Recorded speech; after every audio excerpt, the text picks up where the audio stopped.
Ahojte moji milí, pozrite sa na túto sochu za mnou. Čo poviete na jej postoj?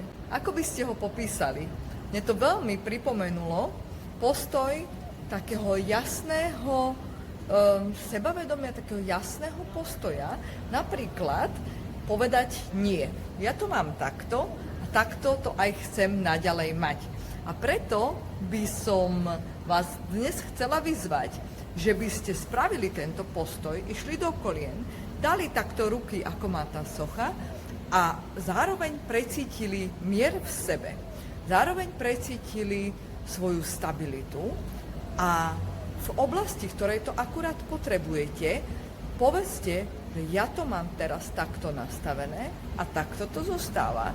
Trošku ukazujete tie zuby a zároveň preciťujete mier v sebe a hovoríte, že takto to ja teraz budem mať, takto to chcem mať.